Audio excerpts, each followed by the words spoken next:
ছেলেমেয়েরা যে আন্দোলন করেছে জুলাই মাসের 7 তারিখ থেকে নিয়ে, ছেলে মেয়ে তো একসাথে গভীর রাত পর্যন্ত আন্দোলন করেছে। কই একটা মেয়েকে তো কেউ বেজ্জুতি করেনি, একটা মেয়ের মধ্যে তো কোনো ভয়ভীতি ছিল না। তাহলে আমার অপরাধটা কি? আমাকে স্বৈরাচার বলা হচ্ছে, আমাকে গণহত্যাকারী বলা হচ্ছে, আমার বিরুদ্ধে মামলা, আমি মানবাধিকার লঙ্ঘন করেছি। আমি কোন মানবাধিকারটা লঙ্ঘন করেছি? বরং ডক্টর ইউনূস মানবাধিকার লঙ্ঘন করেছে। আজকে যে গণহত্যা, সে গণহত্যা সে চালাচ্ছে।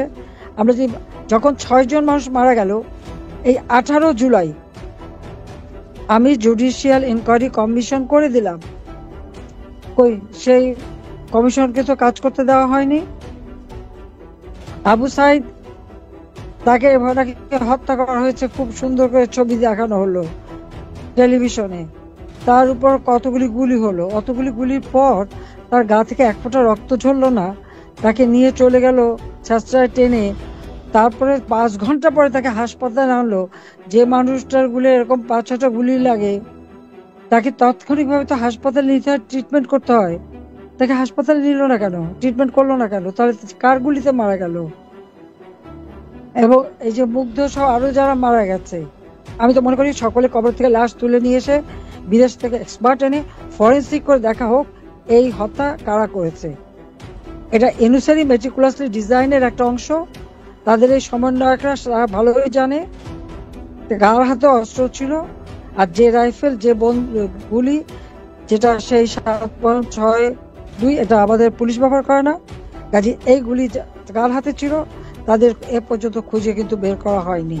কিন্তু সব মামলা কার বিরুদ্ধে? আওয়ামী লীগের বিরুদ্ধে। আর যত আওয়ামী লীগের নেতাকর্মী মারা গেল, তারা আর শহীদের তালিকায় স্থান পায় না। এটাই হচ্ছে সব থেকে দুর্ভাগ্যের বিষয়। সেখানে স্থান নাই, কিন্তু তালিকা বাড়ানোর জন্য ইন্ডাস্ট্রিতে আগুন দিয়েছে, সেখানে যারা মারা গেছে তাদেরকেও শহীদের তালিকায় নিয়ে এসেছে। তাদেরকে নাকি আওয়ামী লীগ হত্যা করছে। তোমরা ইন্ডাস্ট্রি ভাঙতে গেলা, আগুন দিলা, লুটপাট করলা, তারপর সেই আগুনেই মানুষ মারা গেছে। হোটেলে আগুন দিয়েছে, সেই আগুনে মানুষ মারা গেছে। বাড়িতে আগুন দিয়েছে, আমাদের প্রত্যেকটা নেতা কর্মীদের বাড়িতে যে আগুন দিয়েছে, অনেক বাড়িতে তো তার ভিতরেই মানুষ পুড়ে মারা গেছে।